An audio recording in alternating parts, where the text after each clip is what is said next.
Le Royaume-Uni a toujours été un terrain fertile pour le catch, grâce à sa large base de fans et à son flux constant de talents exceptionnels tels que William Regal, Zack Sabre Jr. ou encore Drew McIntyre.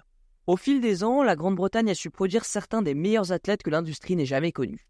Pourtant, s'il fallait choisir un nom qui incarne le mieux le catch britannique, celui de Davey Boy Smith s'imposerait sans aucun doute. Avec une carrière incroyablement réussie qu'il a menée dans presque toutes les grandes compagnies de catch de son époque, Davey Boy Smith a fièrement porté les couleurs de son pays partout où il est allé. Néanmoins, malgré son ascension fulgurante et son impact majeur dans l'industrie, sa vie et sa carrière ont été marquées par une dépendance aux drogues qui a sans doute écourté son existence. Alors comment cela s'est-il passé ? Comment une carrière qui semblait destinée à la gloire a-t-elle si souvent été freinée par des problèmes personnels ? Et comment Davey Boy Smith a-t-il tout de même réussi à laisser une empreinte indélébile dans le monde du catch ? C'est ce que je vous propose de découvrir aujourd'hui en plongeant dans la vie et la carrière du British Bulldog Davey Boy Smith.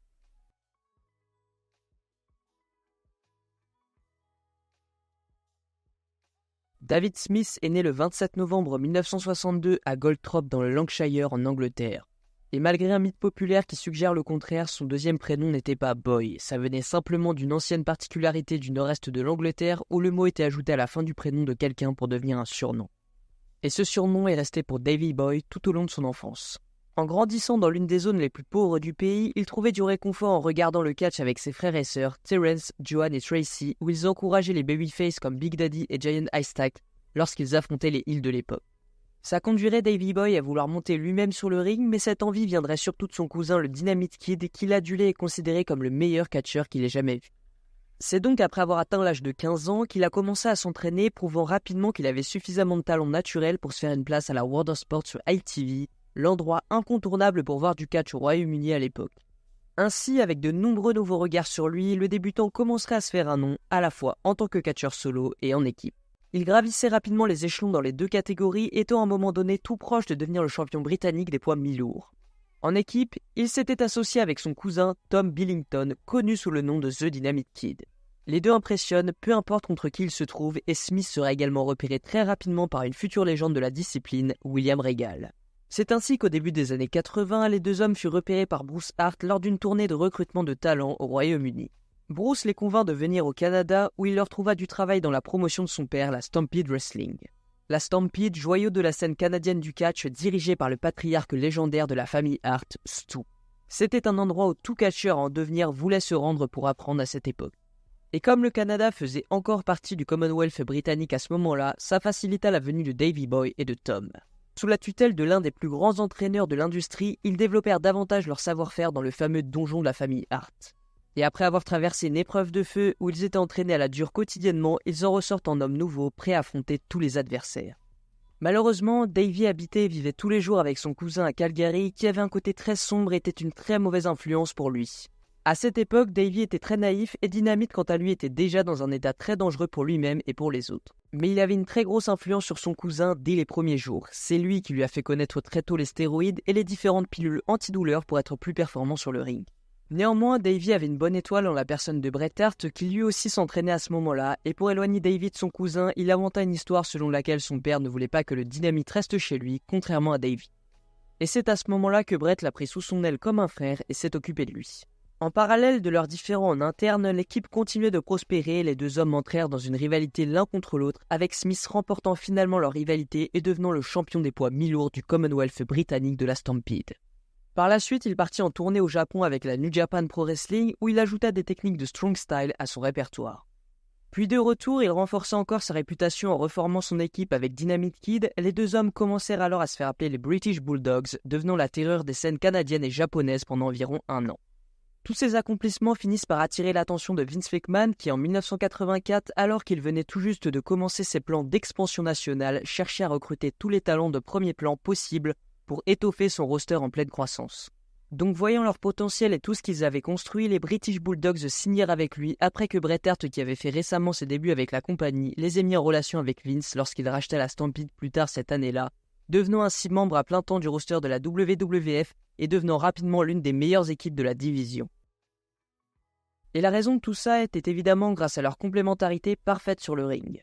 Le style innovant et aérien du Dynamite Kid lui permettait de se lancer à travers le ring avec une force incroyable et lui offrait la capacité de réaliser des prises toujours plus puissantes. Davey Boy Smith, quant à lui, agissait comme son ancre, gardant l'ensemble du navire stable. Néanmoins, le succès ne se limitait pas seulement à l'intérieur du ring pour le garçon du Lancashire à cette époque, car dans sa vie personnelle, il était tombé amoureux et s'était marié avec la fille de Stu Hart, Diana, le couple ayant eu 2 enfants, Harry et Georgia. De retour sur le ring, il n'y avait pas de place pour l'amour et l'affection car les British Bulldogs avaient un seul objectif, anéantir chaque équipe sur leur chemin en commençant par leurs anciens amis de Stampede, The Hart Foundation, une équipe composée de Jimmy Nate Hart et du beau-frère de Davey Boy, Bret Hart. Cette rivalité a vu les 2 équipes impressionner les foules partout où elles allaient pendant les mois suivants, prouvant même qu'elles pouvaient voler la vedette même parmi un roster rempli de noms comme Hulk Hogan, Roddy Piper et Andre the Giant. Bien sûr, la Hart Foundation n'était pas les seuls adversaires que les Bulldogs ont affrontés à cette époque. Ils ont également participé à une rivalité avec Greg the Hammer Valentine et Brutus Beefcake en prévision de WrestleMania 2. Avec les 2 équipes s'affrontant lors de ce show en particulier et après avoir battu leurs adversaires, Davey Boy et Dynamite Kid sont devenus pour la première fois champions par équipe de la WWF. À partir de là, ils ont conservé les titres pendant les 9 mois suivants en repoussant chaque challenger qui se trouvait sur leur chemin. Finalement, leur règne s'est terminé lorsqu'ils ont rencontré une nouvelle fois leurs vieux rivaux, les Hart Foundation, en janvier 1987 et ont perdu les titres à leur profit. Forcés de se regrouper, ils ont commencé une nouvelle rivalité avec des équipes comme les Icelanders, les Rougeau Brothers et Demolition dans les mois qui ont suivi. À cette époque, ils ont également acquis une mascotte, un bulldog nommé Matilda, qui les accompagnait jusqu'au ring et attirait de grandes réactions de la part du public, peu importe l'endroit où ils allaient. Malheureusement, leur temps à la WWF a pris fin en 1988 après de nombreux problèmes en coulisses entre l'instable Tom Billington et les Rougeau Brothers. Les British Bulldogs ont alors quitté la compagnie pour travailler ailleurs pendant un certain temps. À ce stade, Dynamite Kid avait acquis une réputation d'individu à problème, mais sentant qu'il devait rester à ses côtés, Davey Boy l'a suivi à All Japan Pro Wrestling et à la nouvellement ressuscité Stampede Wrestling, où au cours des 2 années suivantes, ils ont continué à offrir d'excellents matchs par équipe contre des équipes comme les Malenkos, les Nasty Boys et Kenta Kobashi et Tsuyoshi Kikuchi.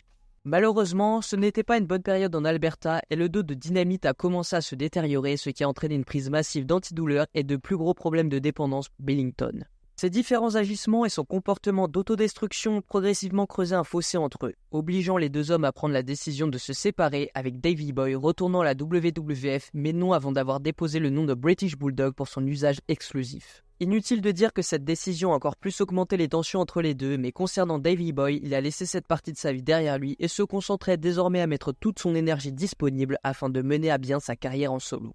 Quelque chose qu'il a commencé à faire en octobre 1990 où il fut réintroduit auprès des fans de la WWF sous le nom de British Bulldog avec une apparence totalement différente et une confiance en lui inébranlable. Il chercha donc rapidement à s'établir dans cette nouvelle division et a commencé à accumuler des victoires contre des adversaires tels que The Warlord, Haku et Mr. Perfect durant les semaines qui suivirent, devenant l'un des plus populaires mid-carders de la compagnie, notamment auprès des fans britanniques. Un marché devenu de plus en plus important pour la WWF à l'époque, étant donné le faible intérêt qu'il suscitait auprès du public américain et la fédération avait espoir de capitaliser sur le nouveau héros de leur pays natal. La compagnie de Vince McMahon traverserait l'Atlantique plusieurs fois au cours des prochaines années pour des shows comme UK Rampage et Battle Royale à The Albert Hall, avec Davey Boy remportant une victoire contre The Berserker dans le premier événement et une Battle Royale dans le second. Mais son plus grand succès est survenu l'année suivante, en août 1992, lorsque la WWF a organisé SummerSlam pour la première fois hors de l'Amérique du Nord au Wembley Stadium à Londres. Ce soir-là, Vince McMahon a mis en place un main event spécial où le British Bulldog qui catchait devant son public natal a défié son beau-frère Bret Hart pour le championnat intercontinental devant une foule de 80 000 spectateurs, la plus grande jamais enregistrée pour la WWF à ce moment-là. Évidemment, cette rencontre a mis beaucoup de pression sur les 2 hommes, qu'il aurait été facile pour eux de flancher. Et pour aggraver les choses, Davey Boy avait passé une longue période à se droguer avec Jim Nate Hart avant le match. Car quelques semaines avant ce grand moment historique dans la carrière des 2 hommes, Davey avait eu un match contre Mike Sharp et lors d'un Power Slam, quelque chose s'est passé. Son genou n'a pas brûlé ni fait mal comme d'habitude, mais quand il est revenu à Tampa, Jim l'a récupéré à l'aéroport et il était très malade. Et il est resté quelques jours chez Jim, allongé sur le canapé. Davey a vu un médecin qui lui a révélé une énorme infection. Et malgré tout, le médecin parvient à lui en retirer environ 30% de son genou à temps, car Davey avait failli attraper une maladie fulgurante qui aurait pu lui faire perdre sa jambe ou même mourir. Pour s'assurer d'être opérationnel et arriver au match à 100%, il prenait des antibiotiques très puissants 3 fois par jour et il était extrêmement nerveux, ce qui lui a fait oublier tout ce qu'il avait prévu de faire cette nuit-là. Ce n'était pas seulement Dynamite Kid qui avait des problèmes de drogue, car à ce stade, son ancien partenaire de tag team commençait également à devenir tout aussi notoire et ses problèmes de dépendance commençaient probablement à prendre le dessus sur lui. Heureusement, en étant sur le ring avec Bret Hart, Davey Boy a pu bénéficier du soutien du Hitman et les deux ont offert une performance décisive pour leur carrière qui a vu les choses se transformer en un match 5 étoiles. Néanmoins, même si tout le monde pensait que cet exploit allait lui faire gravir les échelons vers les sommets, les fans seront profondément déçus car après une courte période avec le titre intercontinental, il a perdu ce dernier au profit de Shawn Michaels en novembre et a été renvoyé de la compagnie après avoir été pris en train de recevoir des envois d'hormones de croissance. Ça a évidemment eu lieu pendant le procès sur les stéroïdes, une période où Vince McMahon ne pouvait se permettre aucune mauvaise presse supplémentaire. Donc forcé de trouver du travail ailleurs, Davey Boy a ensuite passé de courtes périodes dans des promotions comme la Eastern Championship Wrestling et la All Japan avant de signer avec la World Championship Wrestling en 1993 et de devenir un allié de Sting. Pendant son séjour à la WCW, Davey Boy trouva un certain succès, affrontant des adversaires comme Sid Vicious et Big Van Vader. À un certain moment, il semblait même qu'il allait devenir le champion du monde de la WCW, mais un dusty finish a vu cette décision être annulée. Malheureusement, des problèmes personnels ont conduit à son renvoi plus tard cette année-là, après une bagarre dans un bar où il aurait été impliqué avec quelqu'un qui aurait tenté de draguer sa femme. WCW a coupé les liens avec lui, le forçant à chercher un nouvel emploi. Ainsi, avec ses options de plus en plus limitées, l'ancien champion intercontinental a passé un bref séjour dans la promotion britannique All Star Wrestling, affrontant des stars locales comme Jimmy Ocean et Drew McDonald. À l'été 1994, Davey Boy a réussi à réparer ses relations avec la WWF à un point qu'il démissionne de son emploi pour re-signer avec la compagnie et soit de retour à SummerSlam cette année-là pour assister au Steel Cage match entre Bret et Owen Hart. Et après ça, avec la famille Hart tout en train de choisir des camps dans cette rivalité fraternelle, Davey Boy planterait son drapeau fermement du côté du Hitman, faisant équipe avec lui à partir de là, alors qu'il affrontait Owen et Jimmy Neidhart dans un certain nombre de matchs par équipe au cours des semaines et mois suivants. Une fois que cette rivalité est arrivée à terme, l'Anglais fixerait ses objectifs sur de nouveaux buts, car avec le titre de la WWE maintenant en tête et une tentative échouée de le gagner contre Bob Backlund à la fin de 1994, il ferait le vœu de gagner le Royal Rumble de 1995 et de se réserver une place dans le main event de WrestleMania 11. Malheureusement, malgré son entrée en numéro 2 cette nuit-là et ayant tenu la distance, il finirait par être le dernier homme éliminé par le numéro 1 entrant dans le match, Shawn Michaels. Et ça le verrait abandonner ses rêves de titre mondial pour l'instant, car à la place, il formerait une équipe avec Lex Luger, une équipe censée représenter la force combinée à la fois du Royaume-Uni et des États-Unis et porterait le nom de Allied Powers. Néanmoins, malgré leur unité, les Allied Powers ne parviendraient jamais à faire beaucoup d'impact dans la division par équipe, ne faisant que 2 apparitions en pay-per-view, une à WrestleMania où ils battent les Blue Brothers et une autre à In Your House 2 The Lumberjack, où ils n'arrivaient pas à vaincre les champions par équipe de l'époque, Owen Hart et Yokozuna. Après ça, l'équipe imploserait lorsque Luger quitterait la compagnie et rejoindrait la WCW, laissant Davey Boy dans la nécessité de se trouver de nouveaux alliés. Car après avoir échoué à remporter le titre WWF contre Diesel à In Your House 4 Great War North, puis à nouveau contre Bret Hart à In Your House 5 Seasons Beating, Davey Boy rejoindrait une fois de plus sa famille en suivant Owen Hart dans le clan Camp Cornette. Ce groupe comprenait également Yokozuna et Vader, mais ce serait finalement le duo formé par le Bulldog et Owen qui se démarquerait comme l'une des meilleures équipes de la division grâce à leur réelle alchimie. Mais ça ne signifiait pas que la carrière solo de Davey Boy était terminée, car en mai 1996, lors d'In Your House 8 Beware of Dog, il obtiendrait une nouvelle chance pour le titre WWF en affrontant le champion de l'époque, Shawn Michaels. Et avec le match se terminant par une égalité, cela mènerait à un rematch lors du King of the Ring le mois suivant, la même nuit où la légendaire phrase Austin 316 naîtrait. Malheureusement, le Bulldog échouerait une fois de plus dans sa tentative de remporter le titre suprême de la compagnie. Il devenait évident à ce stade que bien que Vince McMahon considérait Davey Boy comme un lutteur de haut niveau, capable d'intégrer la course au titre mondial quand nécessaire, il ne le voyait pas comme un champion majeur. Mais même si ça devait être frustrant pour l'ancien champion intercontinental, Davey Boy n'avait pas d'autre choix que continuer, retournant l'action par équipe avec Owen Hart. Ensemble, ils remporteront les titres par équipe en battant les Smoking Guns plus tard cette année-là et enchaîneraient ensuite une série de défenses réussies contre des équipes telles que la Legion of Doom, Vader et Mankind. Jusqu'au point final où le patron a décidé de le mettre en avant en février 1997 lors de la finale d'un tournoi où Davey Boy Smith battrait Owen Hart dans un match stellaire pour devenir le tout premier champion européen de la WWF. Sur cette lancée, le succès continuerait à sourire au Bulldog car peu de temps après, Bret Hart reformerait la Hart Foundation réunissant autour de lui Owen, Jimmy Neidhart, Brian Pillman et Davey Boy. Ensemble, ils deviendraient le clan heel le plus dominant de la compagnie, jouant un rôle clé dans la fameuse storyline Canada versus les États-Unis, l'un des angles les plus iconiques de l'histoire de la WWF. Selon le pays où se déroulait le show, les Hart étaient soit acclamés en héros, soit hués en tant que heel. Chaque fois que Raw se tenait au Canada, Davey Boy était accueilli en véritable héros, ce qui l'aidait à défendre son titre européen contre des adversaires comme Ken Shamrock dans les mois qui suivirent. Néanmoins, ça ne suffirait pas à le soutenir lors d'une autre défense cruciale de son titre qui aurait lieu dans son propre pays, l'Angleterre.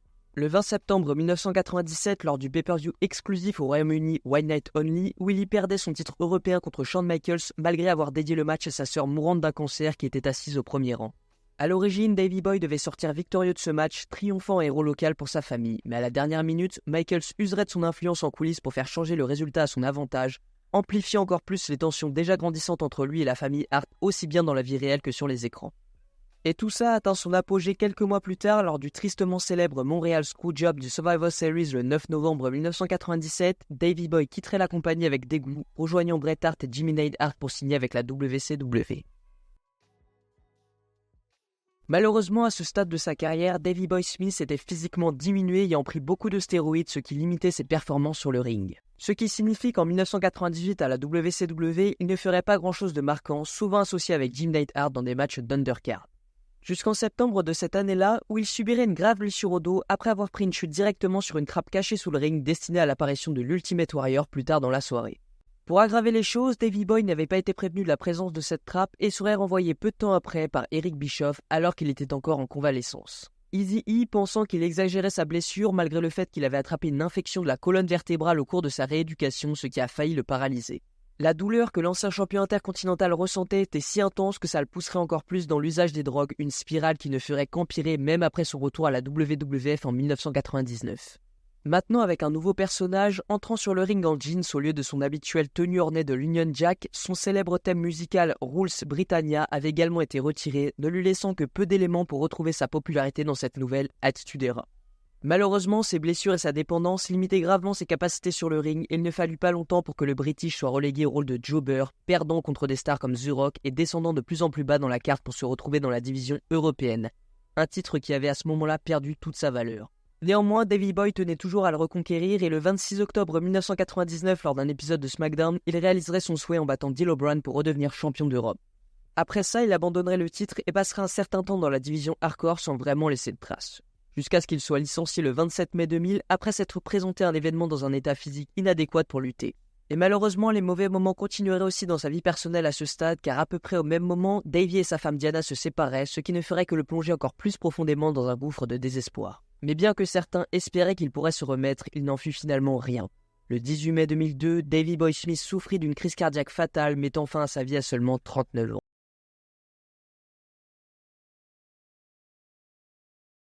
Cette fin tragique, probablement causée par des années d'abus de drogue et de stéroïdes, ne doit néanmoins pas diminuer ses accomplissements dans le ring tout au long de sa carrière.